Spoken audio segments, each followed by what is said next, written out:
नमो अरिहन्ताणं नमो सिद्धाणं नमो आयर्याणं नमो वज्रायाणं नमो लोये सर्वसाहुणं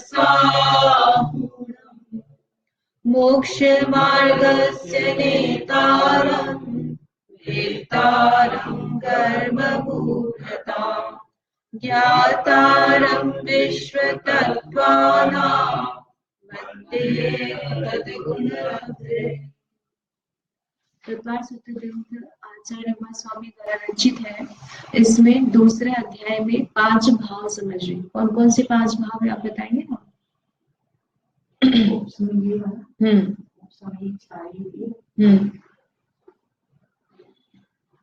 दो तो बता दिए।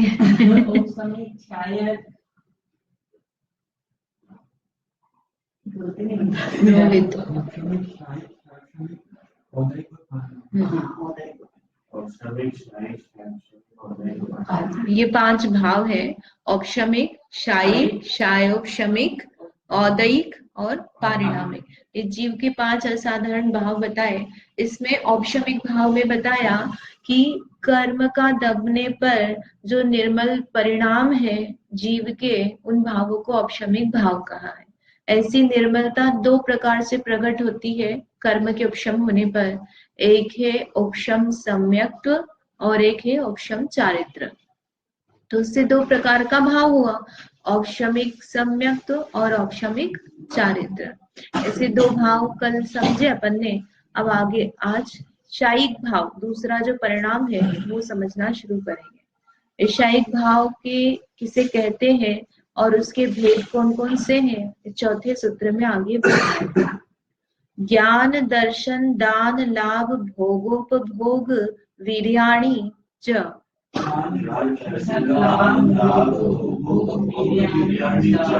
फिर से बोलेंगे, ज्ञान दर्शन दान लाभ भोग वीर्याणि च।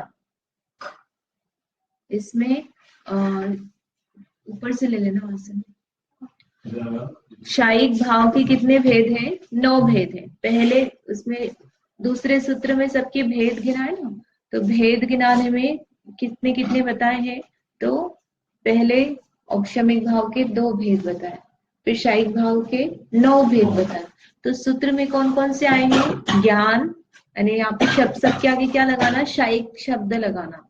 शायिक ज्ञान, शायिक दर्शन, शायिक दान, शायिक लाभ, शायिक भोग, शायिक भोग और शायिक वीर्य। कितने हो गए ये? तो कितने हुए? गिनो। ज्ञान दर्शन दान लाभ भोग उपभोग वीर्य, 7 हुए। इनमें कितने बोले हैं?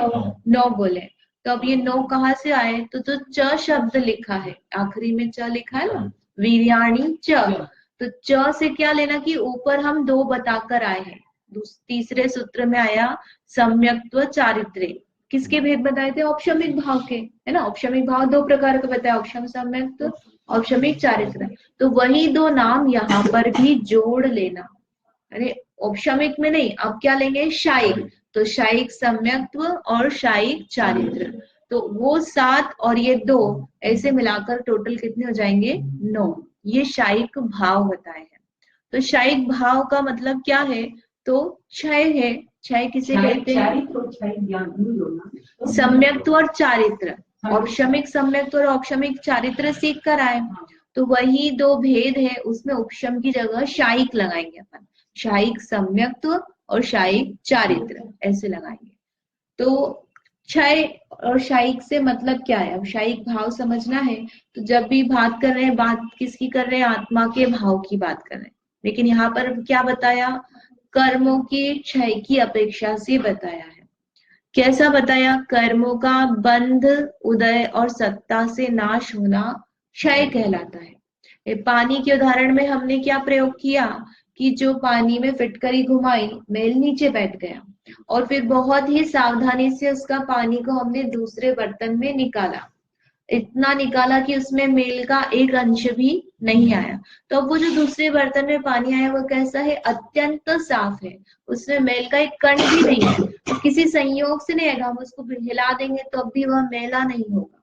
तो इसी प्रकार से आत्मा से कर्मों का अत्यंत क्षय हो जाना, संयोग नहीं रहना, उसको कहते हैं क्षय। क्या कहते हैं, क्षय, नष्ट हो जाना। तो वो कर्म कहाँ कहाँ से नष्ट होता है, तो 3 जगह से नष्ट बताया, बंध से, उदय से और सत्ता से। बंध का मतलब क्या है कि नया नहीं बांधेगा। हमने मान लो हमारा स्टॉक खत्म कर दिया, हमने दुकान में सेल चालू कर दी, तो पुराना माल खत्म हो रहा है, हमें दुकान बंद करनी है। लेकिन अगर हमने इनकमिंग इनकमिंग यानी नई परचेसिंग बंद नहीं की तो क्या होगा, भले ही हम स्टॉक खत्म भी कर दें लेकिन हमारे पास कर्म जो माल है वो बना रहेगा ना, क्योंकि नए आते जा रहे हैं। तो हमें क्या करना पड़ेगा, सबसे पहले नए खरीदना बंद करना पड़ेगा, हमारे गोडाउन में और स्टॉक नहीं आना चाहिए, जो है हम उसी को खत्म करेंगे। तो बंद नहीं हो, ऐसे परिणाम कर लिए जीव ने कि अब उसको अनंत काल के लिए, अभी इस मोमेंट के बाद से जितना भी काल है उस कर्म का उसको बंद नहीं होगा। क्षय बोल रहे ना, तो क्षय का मतलब क्या है कि अब कभी भी बंद नहीं होना चाहिए उसको। तो नया कर्म कभी भी नहीं बंधेगा, वो बंध की अपेक्षा से क्षय हुआ। फिर उदय की अपेक्षा से, अब पुराना तो उदय में आ रहा है ना, स्टॉक भी है, तो उदय में भी नहीं आए और सत्ता में भी नहीं रहे, यानी स्टॉक भी खत्म हो गया हमारा, और सेलिंग भी कुछ भी नहीं है हमारे पास, सब चीज हमारी दुकान में से फिनिश हो गई। ना हम नया खरीद रहे हैं बेचने के लिए, ना बेच रहे हैं, और ना ही हमारे पास स्टॉक है। अपने परिणामों के निमित्त से हमने इतने अच्छे परिणाम, स्ट्रॉन्ग परिणाम कर लिए कि अब वो कर्म हमको बंधेगा ही नहीं। हाँ, ये स्पेसिफिक की बात कर रहे ना। और फिर होगा सबका, जब क्षय होएगा तो होता जाएगा जिस जिसका क्षय हो रहा है। और अगर सत्ता से कर्मों का नाश हो गया तो उदय से तो ऑटोमेटिक हो जाएगा। हाँ, तो फिर उदय का रस ही उदय में भी फल दे रहा ना, फल किसका मिलता है, उदय का मिलता है। जो बांध रहा है वो तो फ्यूचर में अपने को उदय में आएगा, और जो सत्ता में पड़ा उससे फल नहीं मिल रहा है। फल किससे मिलता है, जीव को, जो उदय में आता है। अभी अपने को क्रोध किससे हो रहा है, जो इस समय मुझे कषाय उदय में आएगी उससे मैं क्रोध रूप परिणमित हो रहा हूँ ना। तो इसका नाश जो फ्यूचर वर्तमान समय में भी उदय में भी नहीं आए। हाँ, हाँ, तो उसको इतना तीव्र क्रोध नहीं आएगा, जब बंद होगा तब बिल्कुल बचेगा ही नहीं उसका। जो अपन बोलते हैं ना, उसकी जो उसका रस है, शक्ति है, वो इतनी कम हो जाना कि उदय में आ रही है मालूम भी नहीं पड़ता है। जैसे मुनिराज है, मुनिराज ध्यान में रहते हैं तब उनके वेद का उदय बताया जाता है कि उनको पुरुष वेद का उदय है। तो पुरुष वेद का उदय है तो पुरुष वेद संबंधी कार्य चल रहे हैं क्या उनके, कि उनकी इतनी सूक्ष्मता हो जाती है कषाय की, उसकी उदय की, कि वो मालूम ही नहीं पड़ता है और फिर वो नष्ट भी हो जाता है। तो पहले क्या होता है, संवर होता है, आश्रव बंध संवर निजरा मोक्ष, ये 7 तत्व समझे ना अपन ने। तो संवर का मतलब क्या है कि नाव में पानी आ रहा है तो हम उसमें डॉट लगाते हैं कि कम से कम नया पानी नहीं आए। तो अब हम क्या करेंगे, जो इकट्ठा पानी है उसको हम खत्म करेंगे, उलीचेंगे, निर्जरा करेंगे। तो पहले नए आना तो बंद हो, तो संवर बंद होता है, यानी आश्रव बंद होता है, फिर उसकी हम संवर निर्जरा निर्जरा फिर करते हैं। तो नए कर्म बंधना बंद हो गए, और उसकी उदय में और सत्ता में से खत्म होना बाद में भी हो सकता है, थोड़े समय बाद हो, लेकिन क्षय की प्रोसेस कर रहे हैं तो अंतर मुहूर्त में वो सब काम हो जाएगा। बंद पहले बंद हो जाएगा ना, और उसके बाद अंतर मुहूर्त बाद वो अपनी कर्मों की स्थिति, स्टॉक भी इतना कम कर लेगा कि बस अब उसको जो उदय में आना है वो अंतर मुहूर्त में उदय में आकर खत्म हो जाएगा। स्टॉक जितना रहेगा अब उससे ज्यादा, मतलब अंतर मुहूर्त से कम नहीं करेंगे वो, तो वो अंतर मुहूर्त बीत गया तो जितने भी परमाणु थे वो सब उदय में आ गए, तो स्टॉक भी खत्म हो गया और उदय भी बंद हो गया। औपशमिक भाव से शायिक भाव में आने में जो टाइम है, तो औपशमिक से सीधे शायिक में नहीं आया जाता है, औपशमिक से पहले शायोपशमिक में आया जाता है, शायोपशमिक से फिर शायिक में जाता है। क्योंकि उसमें तो ऐसा था कि वो सब कामों के अंतर थोड़ा थोड़ी सागर कर लिया, और यहाँ तो पूरा ही नाश हो जाएगा ना। हाँ, जो यहाँ पूरा अंतर थोड़ा नाश थोड़ी हो वाला उनका भी नाश हो जाएगा। हाँ, तो फिर इसको थर्ड नंबर पे लेना चाहिए था ना। किसको? मतलब पहले शायिक शायोपशमिक आना चाहिए। इसका संख्या के कारण से लिया है, इस संख्या कितनी है जीवों की उस अपेक्षा से इसमें क्रम रखा है जो सूत्र में रखा है। ये औपशमिक भाव वाले जीव सबसे कम है, पारिणामिक वाले जीव सबसे ज्यादा है, तो उस इंक्रीजिंग ऑर्डर में इस सूत्र में क्रम रखा है। ये शायोपशमिक समझ में आएगा ना, उसके बाद अपन इसको समझेंगे कि ये कैसे शायोपशमिक से शायिक में जाता है। क्षय समझ में आया, बंध से, उदय से और सत्ता से कर्मों का नाश है। जैसे हमको शायिक सम्यक्त्व करना है, तो शायिक सम्यक्त्व में अभी हमने उपशम में क्या किया था, बस गैप ही बनाया था। तो क्षय करने के लिए क्या करना पड़ेगा, जितना हमारा पहाड़ है, जितना हमारे कर्म की उदय वो रचना बनी हुई है, उसको खत्म करना, तो उदय में भी नहीं आएगा और सत्ता में भी नहीं है, और नया नहीं बांधे, तो बंध से मिथ्यात्व का नाश हो, मिथ्यात्व को हम बांधेंगे नहीं, और सत्ता से और उदय से भी मिथ्यात्व का नाश हो, तब जाकर के जीव को शायिक सम्यक्त्व होगा। शायिक सम्यक्त्व के लिए उदाहरण आते हैं ना, कि राजा श्रेणी को शायिक सम्यक्त्व हुआ, ऐसे मुनिराज के यहाँ गए और केवली के वचन सुन करके शायिक सम्यक्त्व हुआ। तो शायिक सम्यक्त्व का मतलब क्या है, कि अब उस जीव को कभी भी मिथ्या श्रद्धा नहीं होगा अनंत काल तक। उपशम सम्यक्त्व में क्या था, थोड़ी देर बाद वापस वो जीव मिथ्यात्व हो सकता है, उसको विपरीत श्रद्धान बन सकता है, लेकिन अब शायिक सम्यक्त्व ऐसा किया है कि अब उसको कभी भी वापस उसका श्रद्धान पलटने वाला नहीं है। ये शायिक भाव का अर्थ है। तो ये शायिक भाव कितने प्रकार के हैं? 9 प्रकार के। कौन कौन से? तो शायिक सम्यक्त्व, शायिक चारित्र, शायिक ज्ञान, दर्शन, दान, लाभ, भोग, उपभोग और वीर्य। तो इसमें से 2 तो अपन याद कराए, है ना, उपशम के याद कर लिए, 2 तो यहाँ बोनस है अपने को, तो उसके आगे बस शायिक लगाना है। तो सम्यक्त्व, चारित्र, फिर उसके बाद अंतराय कर्म के होते हैं, नहीं, हाँ, उसके बाद जो ज्ञान और दर्शन, अनंत चतुष्टय होते हैं ना, चार घातीय कर्म है, तो ज्ञानावरण और दर्शनावरण, तो ये 2 यहाँ लगा लेना। तो शायिक ज्ञान और शायिक दर्शन कितने हो गए? 4 हो गए। और कौन सा बचा? अंतराय कर्म। तो अंतराय कर्म 5 प्रकार का होता है, दानांतराय, लाभांतराय, भोगांतराय, उपभोगांतराय और वीर्यांतराय। तो उनके पांचों के क्षय से ये 5 प्रकार के शायिक भाव बताए। बेसिकली जो 4 घातिया कर्म है, उन 4 घातिया से 9 शायिक भाव बताए। कौन से 4 घातिया कर्म? ज्ञानावरण, दर्शनावरण, मोहनी और अंतराय। तो ये दोनों जो हो गए, ये दोनों कौन से कर्म के अभाव से हुए? मोहनी, है ना। शायिक चारित्र, चारित्र मोहनी, और शायिक सम्यक्त्व, दर्शन मोहनी के क्षय से हुआ। ये दोनों किससे हुए? ये ज्ञानावरण के नाश से शायिक ज्ञान और दर्शनावरण के नाश से शायिक दर्शन, और ये पांचों को से हुए तो अंतराय कर्म के क्षय से ये 5 जो शायिक भाव है प्रकट हुए। अब इनका मतलब क्या है, थोड़ा सा अपन शॉर्ट में समझते हैं। सबसे पहले है शायिक सम्यक्त्व। सम्यक्त्व मतलब क्या? श्रद्धान होना। तो ये समझ में आता है कि 7 प्रकृतियों का क्षय हो, और मोहनी में यहाँ पर सिर्फ दर्शन मोहनी की नहीं लेंगे, है ना। कौन सी 4? अपन अनंतानुबंधी की क्रोध, मान, माया, लोभ भी लेंगे, वो भी लेंगे। अपन ने सम्यक्त्व के समय जब उपशम सम्यक्त्व किया, तब कितनी प्रकृति ली थी? 7 ली थी ना, उसका उपशम किया।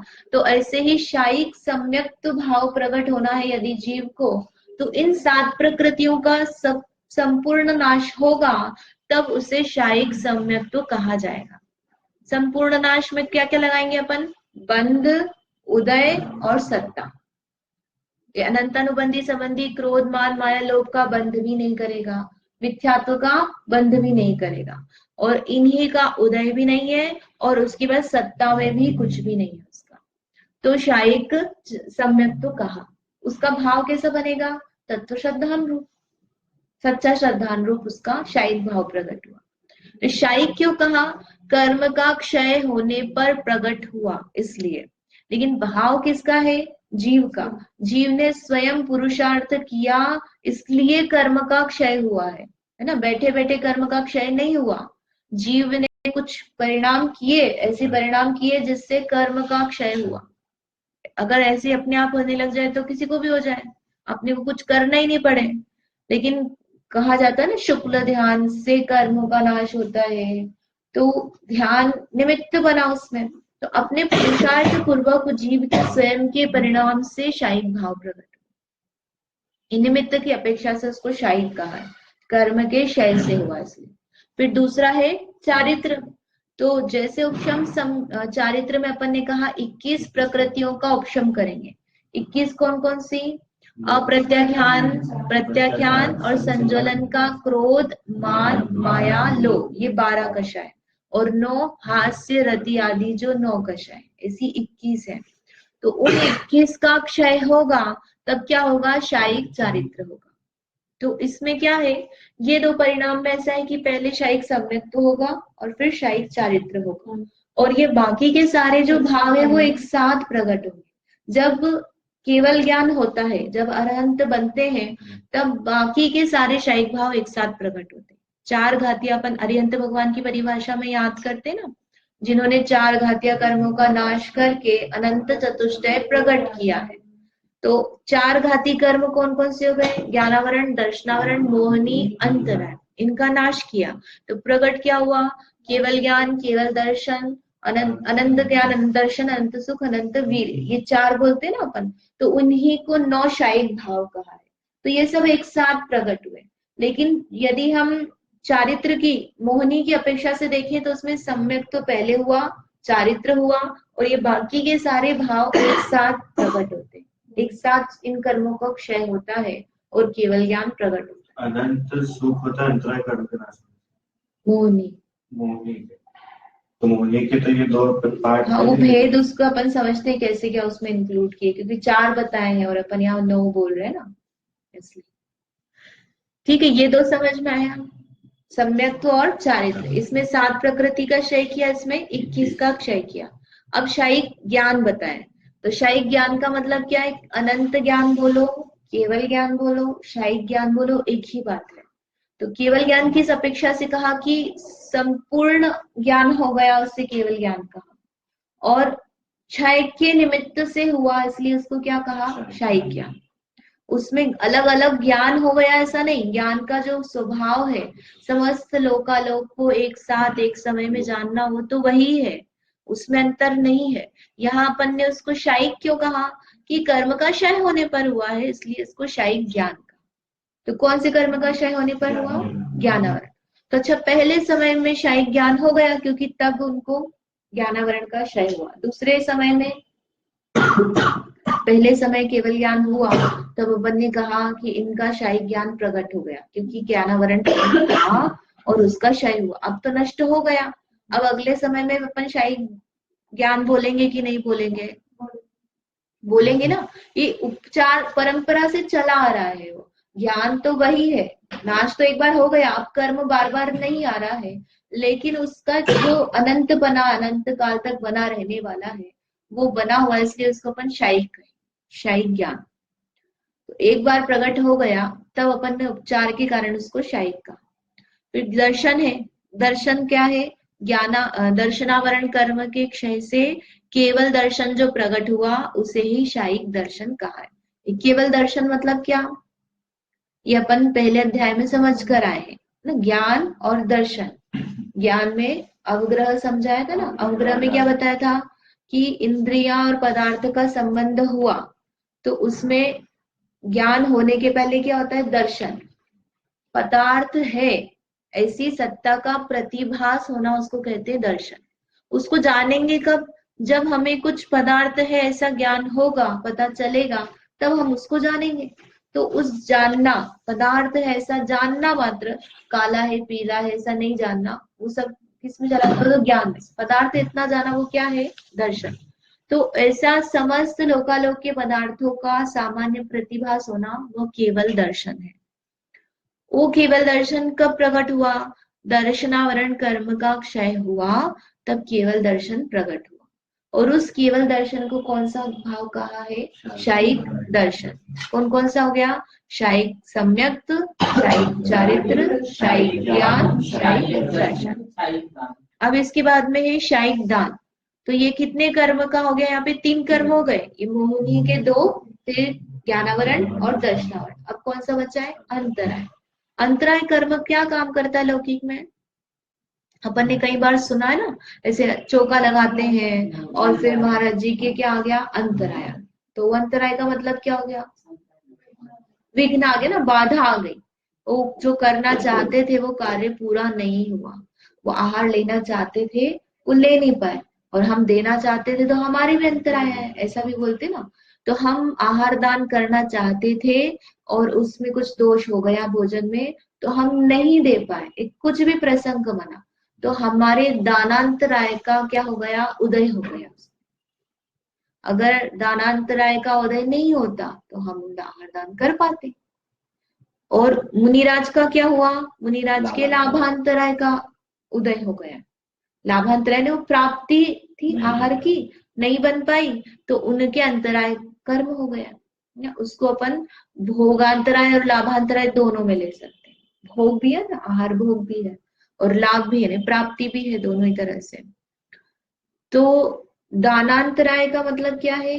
किसी को हम दान करना चाहते हैं पदार्थ, लेकिन हम दान नहीं कर पा रहे अपने दानांतराय के कारण से, तो वह है दानांतराय कर्म।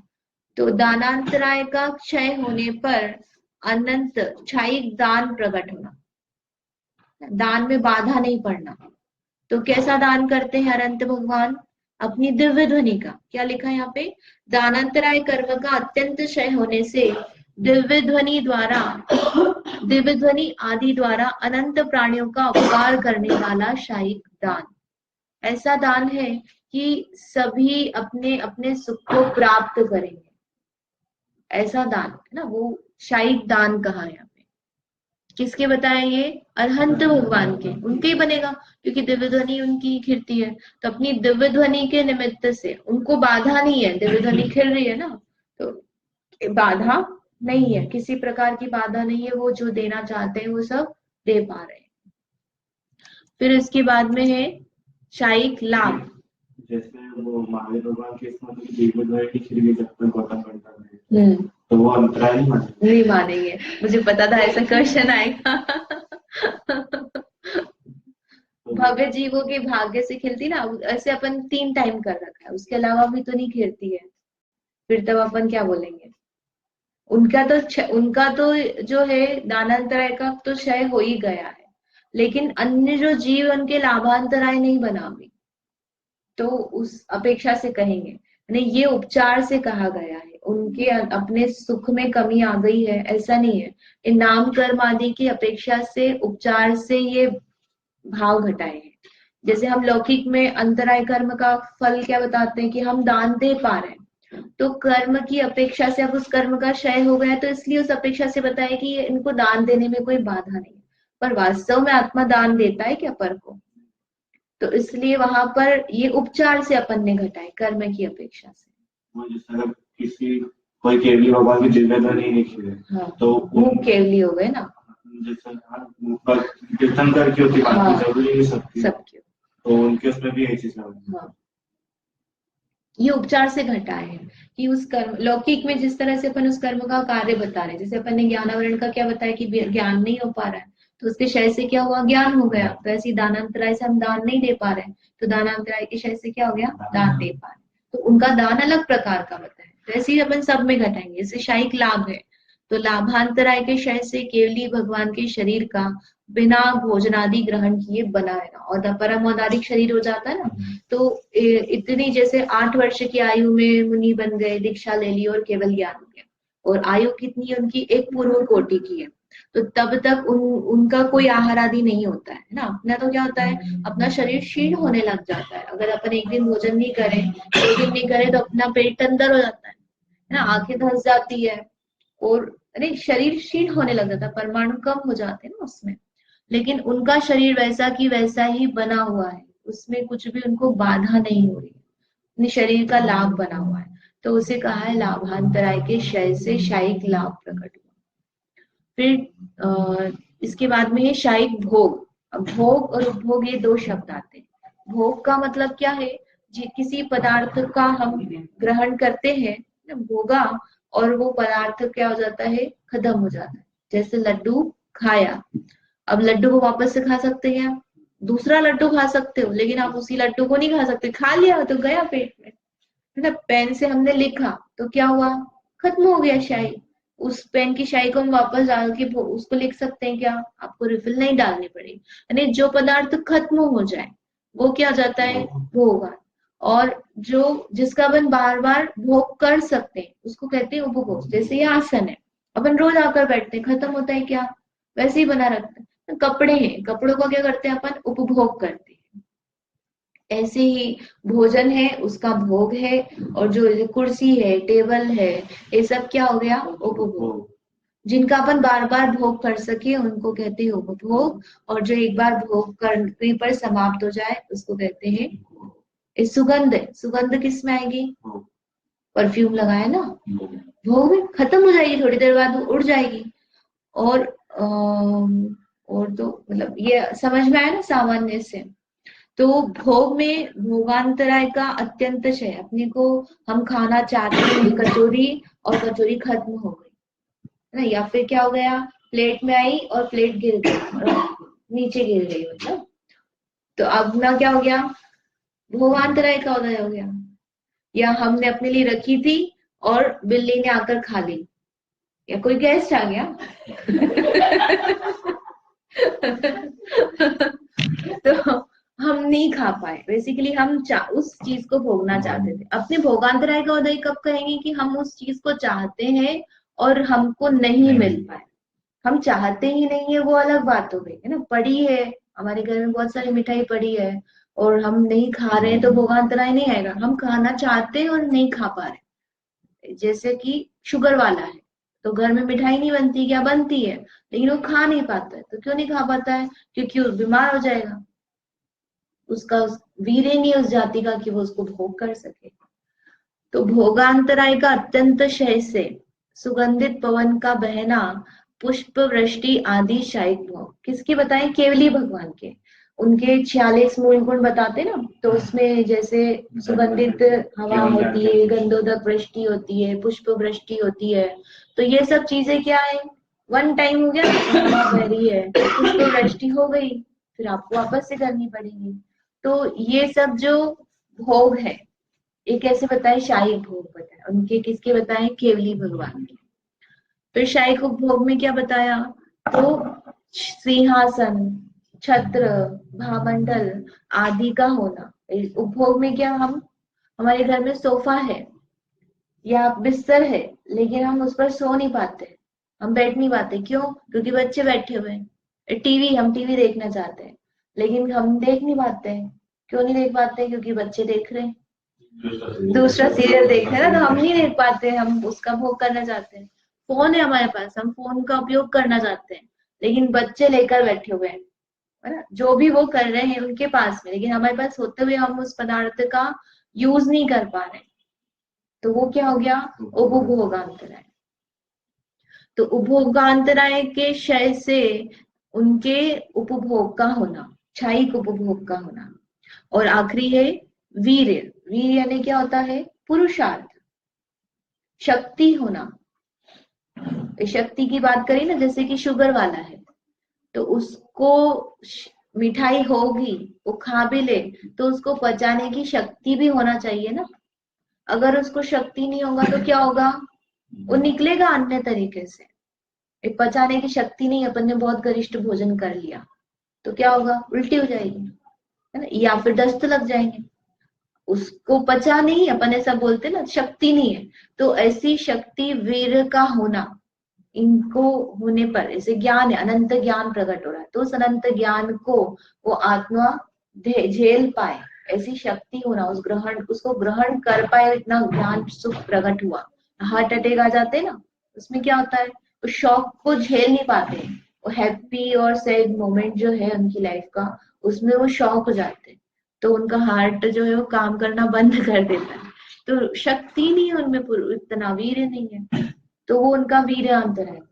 इसलिए ये साथ में होता है। साथ में इनके सब में साथ में चलेगा। जितना उसका केवल ज्ञान, जैसे अपना जितना ज्ञान का क्षयोक्षम है उसके अकॉर्डिंग अपना वीर्यांतराय का भी क्षयोक्षम बनेगा। ऐसे ही दान, लाभ, भोग, उपभोग, वीर्य सब में क्षयोक्षम इसका घटेगा ही घटेगा। तो वीर्यांतराय कर्म के अत्यंत क्षय से शायिक वीर्य अनंत वीर्य प्रकट हो गया, यानी जितना भी है पुरुषार्थ आत्मा का अनंत रूप से प्रकट हो गया है, तो सब चीजों की शक्ति उसमें प्रकट हो गई है, सब चीजों को झेल पाने की, ऐसे भोगने की, उपभोग करने की। इस तरह से ये 9 शायिक भाव बताए। अब यहाँ पर ये प्रश्न था कि ये सब किसके बताए हैं? केवली भगवान के बताए हैं, पर इनका आत्मा से क्या संबंध है? या इन सिद्ध भगवान के तो पाए ही नहीं जाएंगे, और शाही भाव बताए हैं। सिद्ध भगवान की दिव्य ध्वनि नहीं गिरती, उनके सिंहासन आदि नहीं होते हैं, है ना, उनके पुष्प वृष्टि इत्यादि कुछ भी नहीं बनता है, शरीर ही नहीं है, तो उनका लाभ भी नहीं बनेगा। तो फिर ये आपने शाही भाव इस तरह से कैसे बताए कि ये जो शायिक भाव बताए हैं ये केवली भगवान की अपेक्षा उनके तीर्थंकर नाम कर्म, शरीर नाम कर्म के उदय के समय ये भाव बताए। उस समय केवली के पहले के नहीं बताए ना, सारे उदाहरण कब बताए?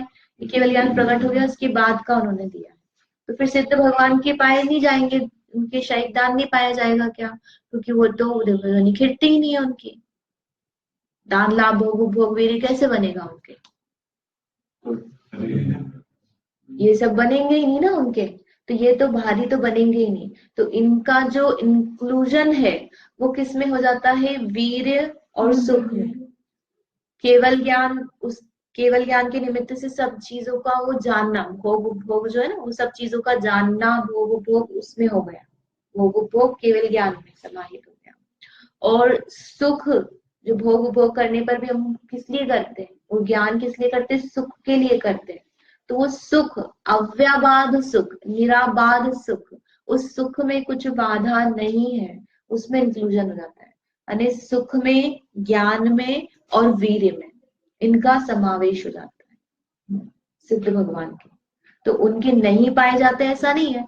फिर उनको निश्चय ऐसे भी बताते हैं कि अपनी आत्मा का लाभ हुआ है ना, अपनी आत्मा का भोग कर रहे हैं, आत्मा के आनंद का, है ना, अपनी आत्मा के उसका भोग उपभोग, अनंत वीर प्रकट हो गया है, जो आत्मा का अनंत सुख प्रकट हुआ उसको वो वीर रूप से, समर्थ रूप से उसको धारण किए हुए हैं। तो निश्चय से वो आत्मा पर लगाएंगे सारे पांचों, दान, लाभ, भोग, उपभोग, वीर्य। और फिर केवली भगवान के बाहर में दिखते हैं, तो उस अपेक्षा से यहाँ पर ऐसे बताए। तो वास्तव में तो क्या है? सुख, ज्ञान और वीर्य प्रकट हुआ है,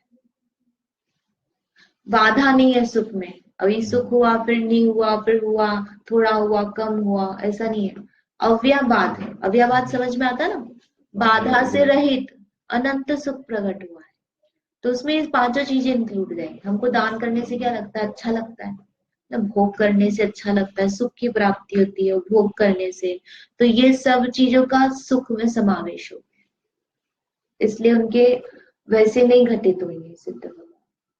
समझ में आया? तो इस तरह से भगवान के शरीर का बिना भोजन आदि ग्रहण के बिना रहना, बने रहना, मतलब शरीर जो है वो एक बार केवल ज्ञान हो गया तो आहार नहीं लेते हो। आहार कब तक लेते हैं? मुनि अवस्था में। मुनि के बाद भगवान बन गए तो आहार नहीं ग्रहण करते। तो उनका शरीर कैसे बना रहता है कि वो परमाणु तो ग्रहण कर ही रहे, जो अपन जैसे शरीर की वर्गणा जिनसे शरीर बनता है, तो वो जो वर्गणाएं ग्रहण कर रहे हैं वो अलग टाइप की हो जाती है उनकी। वो वर्गणा इस टाइप की हो गई है कि उसमें कुछ क्षीणता नहीं बनती है, वो बने रहते हैं। सूक्ष्म परमाणु जो है वो परम औदारिक जो बोलते हैं ना, उसका नाम परम औदारिक क्यों है कि उसमें अब क्षीणता, निर्जरा और जो अपने औदारिक ये वाले शरीर में जो क्वालिटी पाई जाती है वो शरीर में नहीं पाई जाती है। उनको भोजन की जरूरत नहीं है शरीर चलाने के लिए, यानी बैठे हुए हैं वो तो, या चल रहे हैं, गमन कर रहे के लिए भगवान। अलग से मतलब कैसा? अपने शरीर समान नहीं रहेगा। हाँ, दिखेंगे तो अपने समान, हाँ। लेकिन उसकी जो रचना है परमाणु की, श्वासोच्छ्वास तो चलता है, पानी की जरूरत नहीं पड़ती है, क्योंकि शरीर के परमाणु ऐसे हो गए जिसको चलाने के लिए उनको आहार आदि की जरूरत ही नहीं है। मैंने उसमें जैसे पुद्गल अपन बोलते हैं ना, तो पुद्गल को भोजन पानी की जरूरत नहीं है, ऐसा पत्थर या अपन ऐसे उसका क्षरण नहीं होता है। तो इसी तरह के उनके शरीर के परमाणु कन्वर्ट हो गए हैं कि जो बिना भोजन पानी आदि के वो बने रहेंगे। बने रहने के बाद भी उनकी दिव्य ध्वनि चलती रहेगी। हाँ, दिव्य ध्वनि भाषा का परिणाम है, वो अलग चीज है। शरीर अलग चीजों से बना हुआ, ये अलग प्रकार के परमाणु, और अपन जो बोलते हैं वो अलग प्रकार की भाषा। हाँ, ये लाभ और भोग में डिफरेंस क्या होगा? भोग में तो क्या है कि जो भोग बाहर से भोगे जा रहे हैं वो लेना, और लाभ मतलब क्या कि अपना शरीर अस्वस्थ है, बनी रहना, वो भी एक अपने आप में कार्य है। लाभ जो है किसी पदार्थ की प्राप्ति है, प्राप्ति है उसका भोग करे ही सही, ऐसा जरूरी नहीं है, किसी परिणाम की प्राप्ति पे अपन लगा सकते हैं। जैसे मेरे पास कोई चीज रखी है, मैं उसको अभी यूज नहीं कर रहा हूं, उसका हाँ, लाभ है हाँ, और उसका भोग नहीं है। हाँ, भोग उपभोग अलग अलग हो गया ना। एक लाभ होना, फिर लाभ होने के बाद हम उसका भोग करें। हमारे घर में HDTV नहीं था, अब आ गया है, लेकिन हम भोग कर रहे हैं क्या, उसका उपभोग कर रहे हैं क्या, तो प्राप्ति तो हो गई है। एक जॉब है हमारे पास में, है ना, हमारे पास वो लेटर आ गया है, लेकिन हम अभी करने नहीं गए, हमको सैलरी मिलना शुरू नहीं हुई है, लेकिन जॉब है कि नहीं है, किसी को क्या बोलोगे आप, है ना, ठीक। ये सात्विक सिर्फ भगवान के लिए, भगवान को भी मतलब उसमें होती है। और क्या चीज, ये आप सिर्फ 5 जो अपन ने बोली, 5 इनमें से ये दान लाभ भोग उपभोग जो लगाएंगे 4, दान शायिक लाभ भोग उपभोग, ये 4 का जो यहाँ पर जो स्वरूप लिखा है ये केवली भगवान के बता, अरहंत तीर्थंकर के भी, सिद्ध भगवान के भी ये पाए तो जाएंगे, लेकिन इस रूप में नहीं पाए जाएंगे ना, उनके दिव्य ध्वनि नहीं खिलती, शरीर आदि नहीं है ना, भोग आदि नहीं भोगते, तो उनके इस रूप में नहीं पाए जाएंगे, ये उपचार से बताए, समझ में आया? नहीं, औक्षविक चारित्र ना, औक्षविक समित चारित्र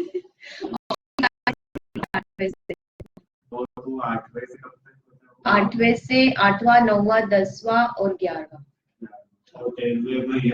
13वें में शायिक, 12वें में भी शायिक है। जो समझेंगे, थोड़ा सा गुणस्थान का टॉपिक अलग है, ये समझ में आया? इस तरह से शायिक भाव है।